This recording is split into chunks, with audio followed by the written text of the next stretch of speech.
This episode had count 'em, 3 major reveals. They really are incredible, and we're going to talk about them in just a moment.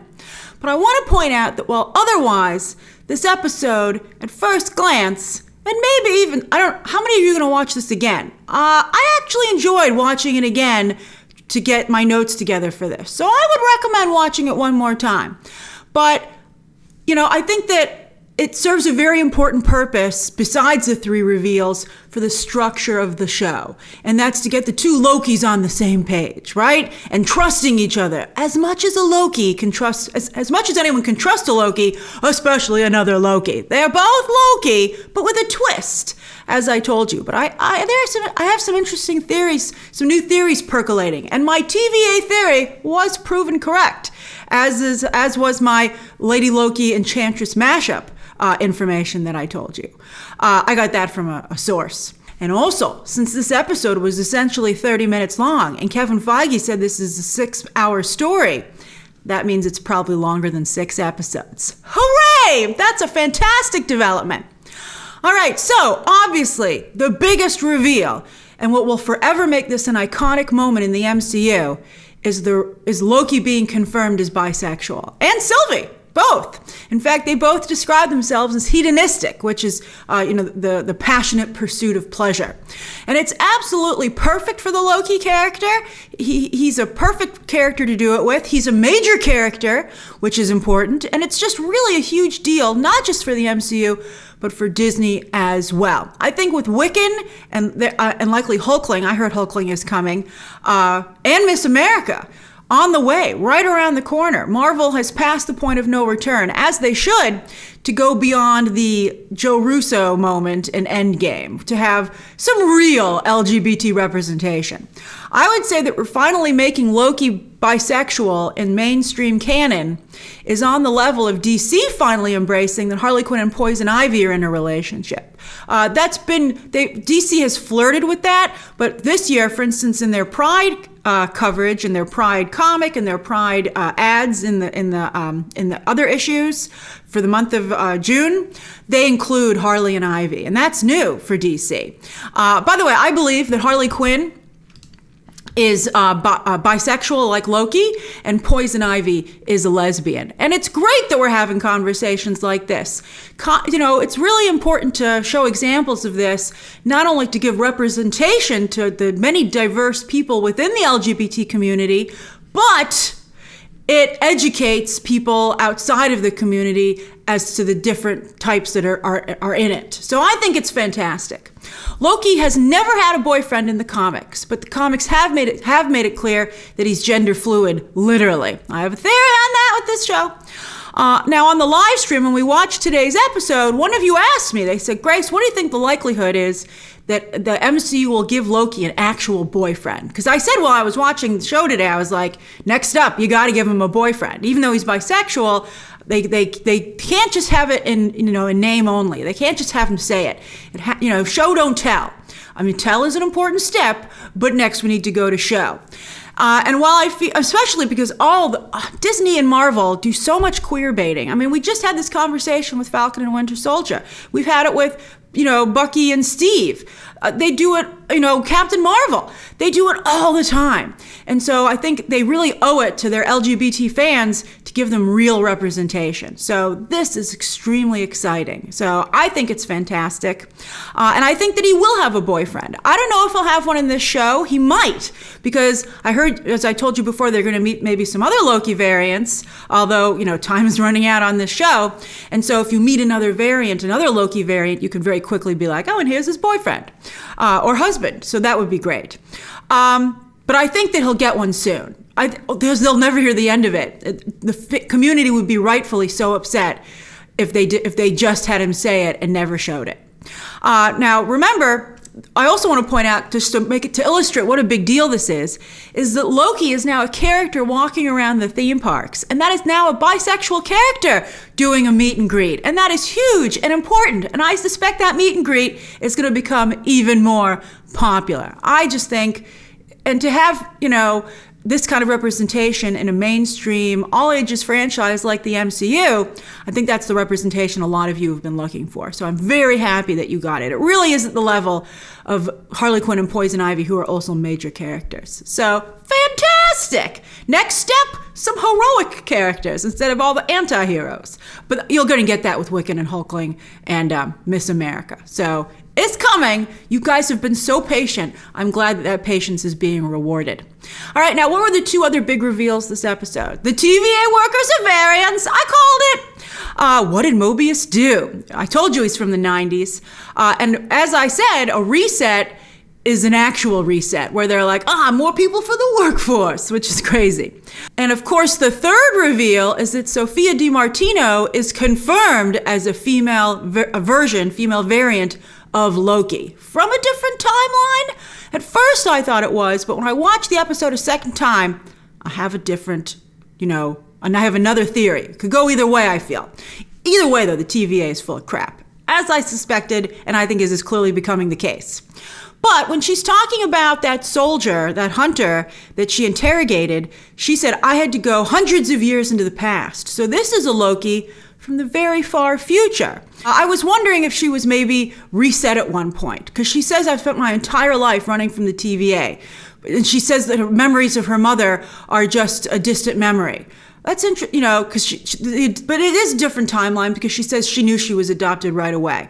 But it's like Sliding Doors, the Gwyneth Paltrow movie. One of the best movies Gwyneth Paltrow ever made. But I do feel that maybe, this Loki is from a very far future and worked for the TVA for a while. It was very interesting. And maybe decided to change from male to female. You don't know what this Loki was born as. Loki can transform himself as he does in this very episode. So I think it's really interesting. I think it's very complex in a very interesting way, and I hope they continue to explore this. But anyway, it's confirmed. It's confirmed. I know a lot of you were like, no, she's just Enchantress. No, she's female version of Loki. Both frost giants growing up, both adopted, both bisexual. And he says, I'm not calling you Loki. And she says, good, because that's not who I am anymore. I'm Sylvie now. She says, and at the very end, she says the TVA is all made up of variants just like us. So she's a Loki who doesn't want to be a Loki anymore. So something happened to her and to make that be the case. And I wonder if we'll find out what it is. I suspect that we will. And I suspect it might have something to do with love, maybe. Because they talk about it so much this episode, which I thought was, there has to be a reason for that. Maybe Thor's also involved. Maybe it's, different kinds of love, siblings, right? Loki often goes too far, so perhaps she went so far she became disgusted with herself and she decided to reinvent herself. Now, I also want to point out, many of you said, I didn't even realize that her horns were broken in the last episode because of the lighting. But as you guys pointed out, she has one broken horn, and so that's from the Agent of Asgard comic. And that had a lot of variants in it, by the way, a lot of different Lokis from different timelines. But in that comic, Loki decided that he didn't want to be the god of mischief anymore and became the goddess of stories or god of stories instead. In fact, when in that moment, he's literally gender fluid, going from male to female in that discussion. So I think that maybe that's where that's coming from. That this is a Loki who mischief was too much, and so I think maybe don't be surprised if the goddess stories angle comes up maybe later on. Also in that comic, Agent of Asgard, the other Lokis ended up sacrificing themselves in some cases. So I don't know if Sylvie's going to make it out of this show alive. We'll see what happens.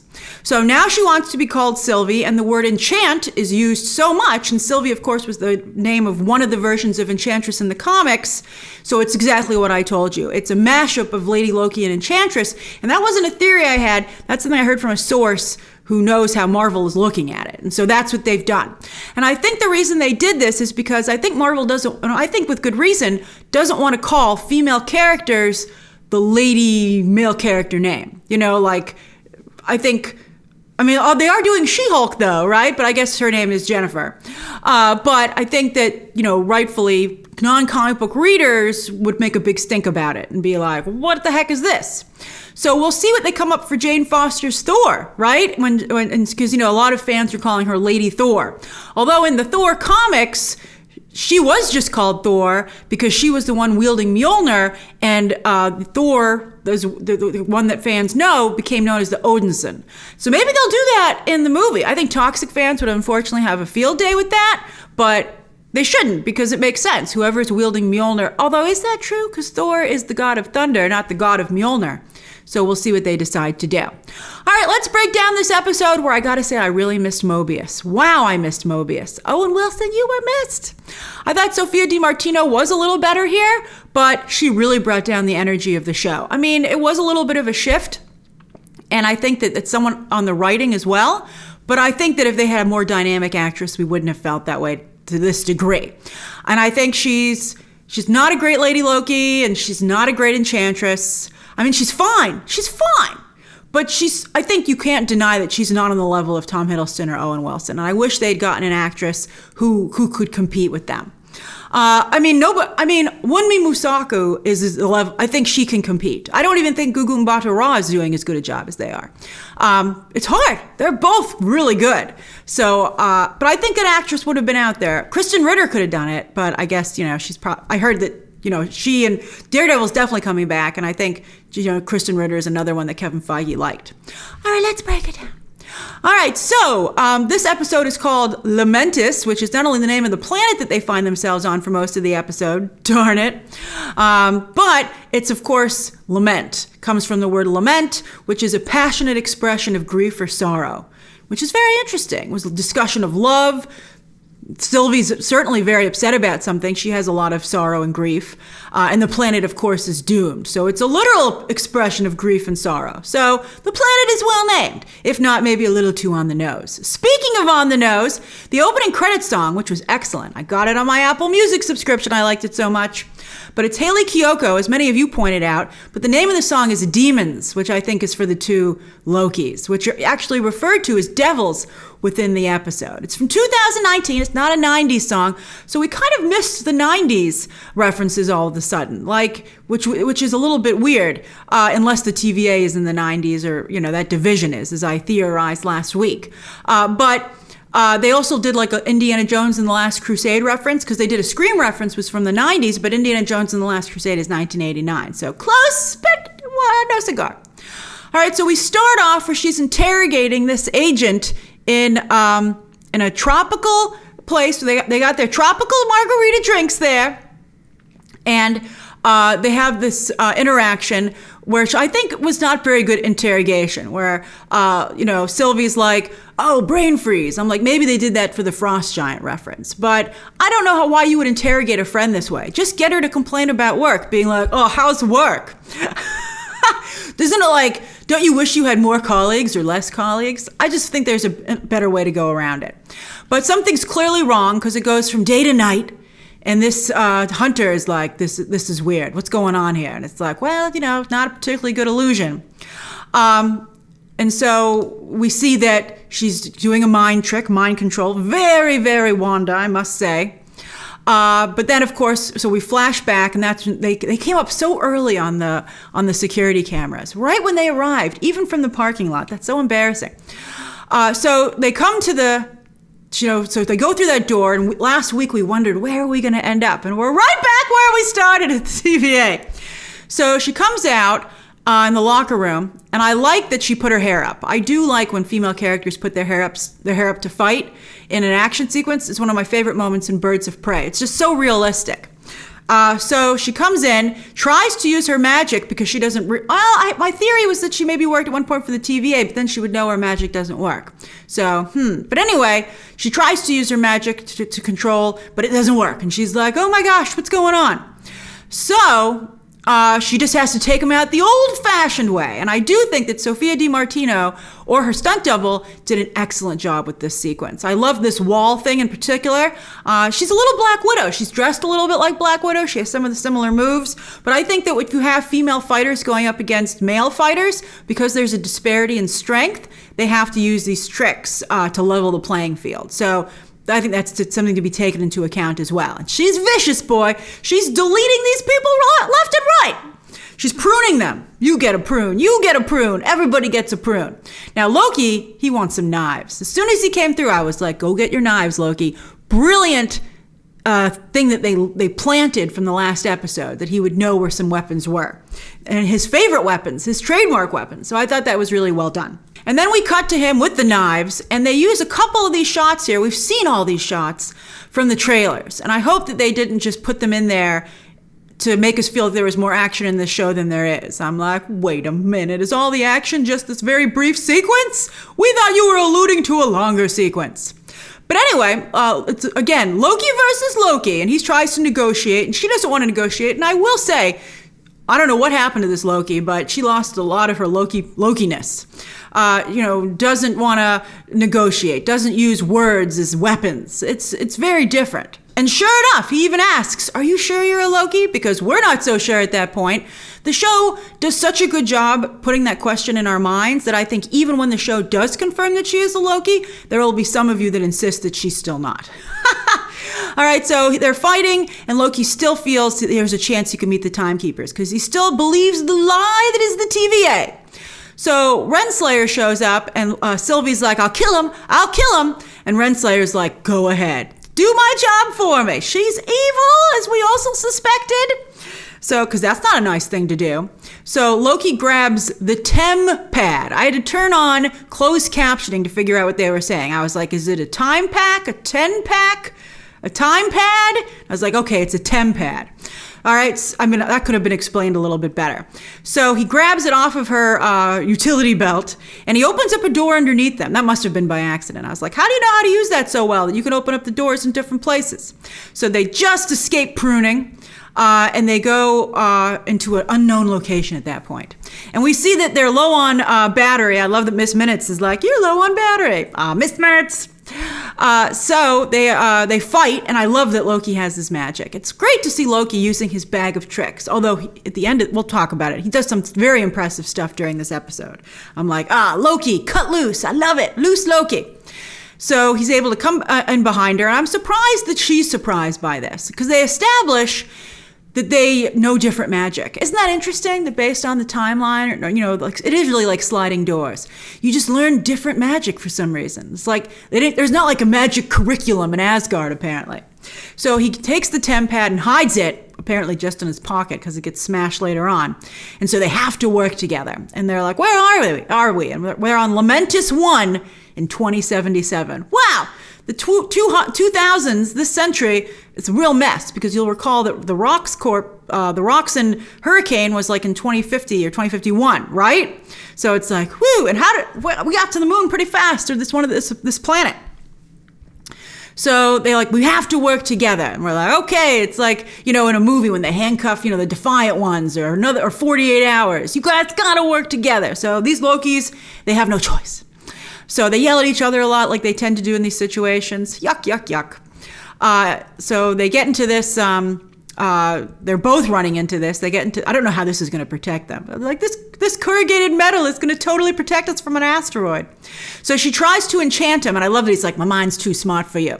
But he doesn't know about enchantment, which I think is fascinating. And she's like, the plan I had was years in the making, years. And she's like, as soon as this is done, I'm going straight back to the TVA and finish what I started. And I'm like, okay.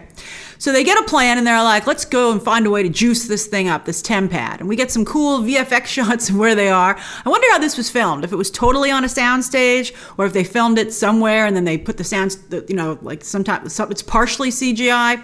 But anyway, it's weird that Thor has become such a space franchise, right? Like Guardians is space, Captain Marvel is space, Marvel Cosmic Marvel.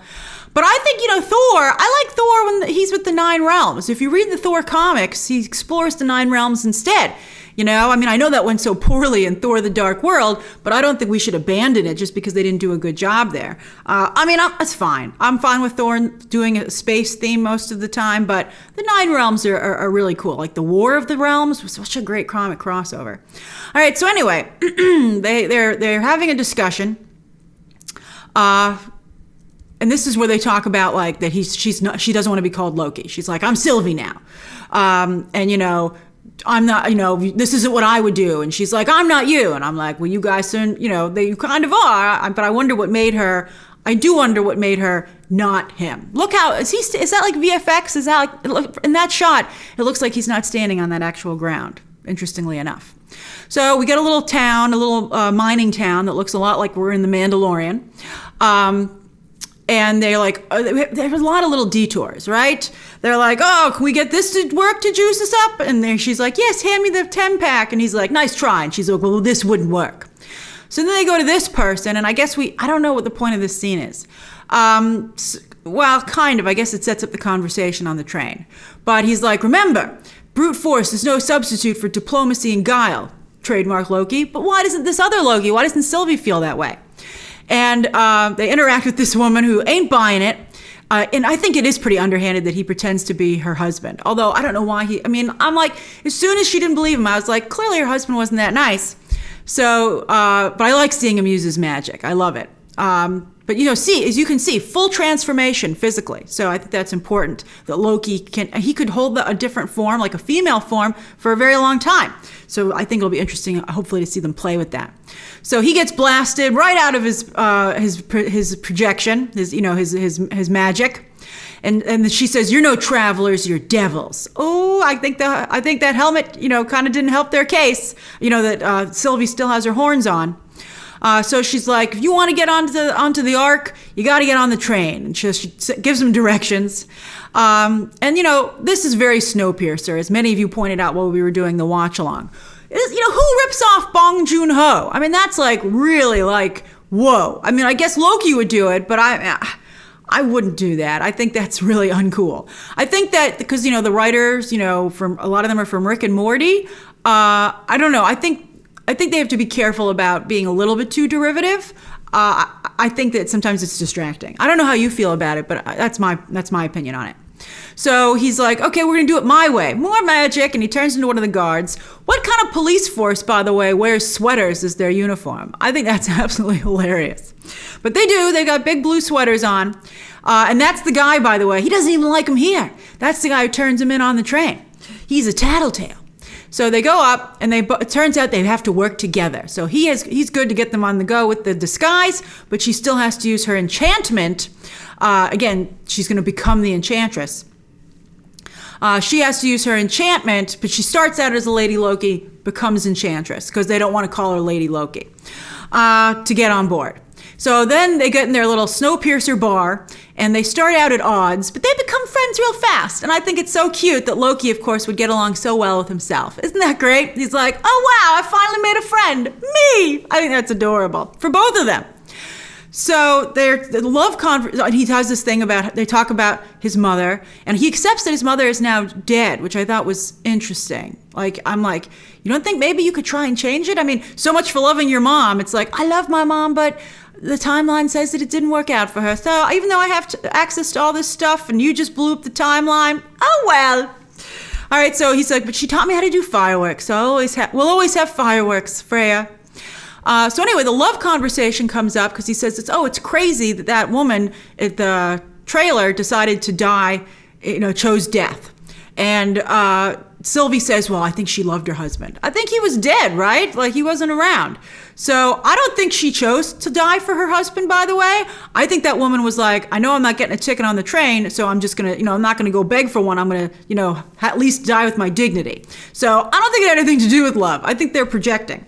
But they have a very interesting conversation where she says she has a postman that she's romanced over the years just to keep her going. And she says, well, you're a prince. And I'm like, what? Wait a minute. Aren't you a princess? Like, what's the difference? I'm trying to figure out the differences between these two Lokis. And she says, was there another princess? Was there a princess or another prince? And we get it. We get the confirmation. He says a bit of both. And I suspect the same for you. And she doesn't deny it. So that's fantastic. Confirmed. But they both say, quite sadly, that neither of them has had a real relationship either. And so she says, so then love is mischief. And Loki's very quick to disagree with her. So I'm like, oh, who do you have a crush on, Loki? And he says he can't come up with an answer. He needs to have a drink if he wants to continue to talk about love. And I'm like, oh, yes, someone hurt you, Loki. Who? Give me their name. And maybe you guys can get together. All right, so anyway. Then we see this train going along, and we see that big chunk of moon crashing into it. I think that would cause much more of a problem than just what it does, but whatever. So she took a nap. She shouldn't have fallen asleep. She knew she shouldn't have fallen asleep. And she wakes up to Loki having a party, being hedonistic, and he's laughing it up. And he's singing, and so that guy's like, "This is not in my bar." And so he goes to complain. Goes to get the manager. So Loki sings a song like from Asgard, and I think it's wonderful how much he truly loves Asgard. For all the bad stuff he always says about it, deep down it is his adopted home, and he loves it very much. So, and he has a beautiful singing voice. And I thought that look on Sylvie's face was like, she feels it too. She also has fond memories of, even if it is just a dream at this point almost, it was a beautiful dream. Aww. So he's like, hey, I love that he threw a glass down like Thor. I thought that was so great. That was a great reference. So he's like, come on, party with me. And she's like, I saw a guard go to get someone, and he's like, when did you become so paranoid? And that's when she says the thing about the TVA hunting her all her life. And then he said, I came up with an answer about love, and he says it's like a dagger. And they get awfully chummy. I'm like, oh, Loki, are you going to fall in love with yourself? That would be a very Loki thing to do. I wouldn't be surprised if they shared a kiss by the end of this episode. And the internet would go insane. All right, so anyway, that guy shows up and he's like, there, manager, I want them out of here. And they're like tickets, which is very Indiana Jones again, The Last Crusade. And he does the fireworks trick because he's drunk. He's or very full. And he can't quite conjure up the right. He doesn't even know what a ticket looks like, though, because he could have conjured one up on the platform. So they get into a fight. And Lady Loki, by the way, they also use this episode to change her look, or Sylvie. So she takes off the horns to use them as a weapon, but she doesn't take them with her when she gets thrown off this train. But Loki, they hold their own. Loki kicks someone out the window and waves goodbye. But in his mischief, he puts his guard down and gets thrown out the window himself. And Sylvie's like, he has the TemPad, so she's got to jump after him. And of course, he landed on the TemPad, which is pretty bad. She's like had enough. But you can see she's changed her hairstyle. She's looking a little more like Tom Hiddleston. At least it's it's blonde, but it's basically turning into the same cut. I wish they were the same height. Like, why is she a different height? All right, so he makes her so upset, she just screams, and we've all been there. And then they come up with a new plan. They're really becoming friends. I just think it's so cute. Loki and Loki. And they're like, okay, let's go that arc, even if we can't use it to charge the TemPad, maybe we can ride it out of here, because we're Lokis. They're like, all right, let's try. So as they're walking, long way to walk. Good thing they had 12 hours. I don't even know if that would even be enough, though. That's so far to walk. Although I love the way the city looks in the distance. It looks beautiful. Why can't he use this magic to just teleport? Once he can see it, couldn't he teleport there? All right, so anyway. He's like, you got to, I need to know I can trust you. So she's like, fine, I'll tell you how enchantment works. And so I wonder if he'll enchant anyone by the end of this show. He must be a quick study, because I didn't think her lesson was very good.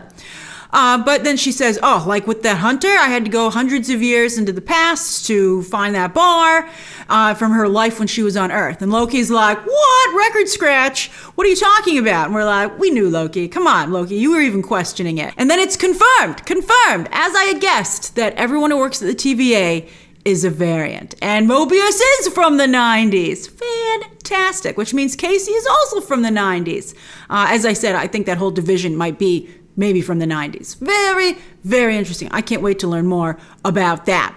All right, so they get to the city, and I didn't even know what this was at first. I didn't know that. I didn't think they did a good job establishing that was the ship to get them out of there. I just thought it was a pretty big building.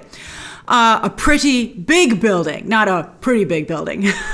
So they walk into town and they're like, we can trust each other? And they're like, yes, we can. But again, I would put an asterisk next to that when talking to a Loki. But for now, they can. So, especially because it works in both their best interests. So they see that they're taken off. They've closed the gates. They're leaving all these people behind. I can't believe Loki is surprised about that. I'm like, weren't you about to kill a bunch of people on Earth before you hightailed it over and got trapped by the TVA? So they're like, we got to get around. We got to make a run for it. And this is a single take. It is a long shot, but it's not an actual long shot. There are so many cheats in it to make it, make them be able to do it.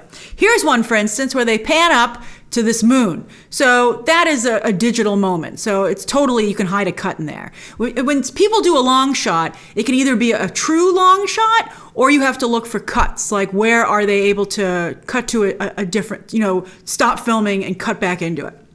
Rope, for instance, one of the first movies to use the long shot. It's in fact just a series of long shots. That's a fun movie. And also, by the way, speaking of LGBT, it's probably, I think, the first mainstream film to feature LGBT main characters. And Hitchcock had to sneak that in, interesting fact for Pride Month, past the studio, because at that point, Hollywood had the production code still in effect. But when you watch the movie, it's fascinating. And it's a very good film. It's a great Hitchcock movie. So anyway, yes, that's where you can hide a cut, and then you can hide it here. When they get blown to smithereens, the smoke and dust, you can hide a cut here. So they're running around. She loses her cape, getting a totally different look, as I told you. I think a better look. I do like this. Well, the fingerless gloves are like thumb holes, and she has a mock turtleneck on, and I do like all black, as you know, so I think the outfit looks a lot better. Although it looks also a lot like Black Widow. I mean, I think the green is so muted, it looks almost like black. But they're starting to look more and more alike, which I appreciate, right? So they're running along. They're like, how are we going to get out of here? And then this falls, and Loki catches it. I couldn't believe he did that. They didn't even use any green energy. I was like, are you a telekinetic? It was super cool. And he threw it back up. He didn't even not only catch it, but he put it back up. I was like, where's this power been all this time, Loki? You would have had a movie by now if we knew you could do this. So they're running along. It just goes from bad to worse. But the worst, by far the worst, is that they see the transport get destroyed by a chunk of the moon, and they're stranded there. And I thought it was such a frustrating, I know Mobius is going to show up. The thing that's delaying Mobius is that they're hiding an apocalypse, which of course is why it was saved on the TemPad for this variant, because that's where she was hiding. But that means there's no variant energy. So Mobius is but he has time travel, so he could have showed up at any time. But so Mobius has to, maybe he then wouldn't know where they would be. So I think that Mobius would have to figure out what it was, what apocalypse it was.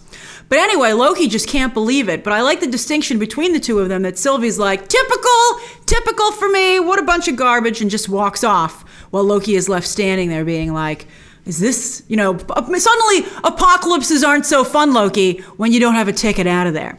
Very interesting. All right, so as I said, as you can see, it's a better episode on second viewing, and very important for the things that are revealed, and for the progress of the story, getting these two to start working together. I wonder what will happen next week. All right, share your thoughts down below. Thanks for going over this with me. Subscribe today, and of course, as always, you can check out some more videos right now.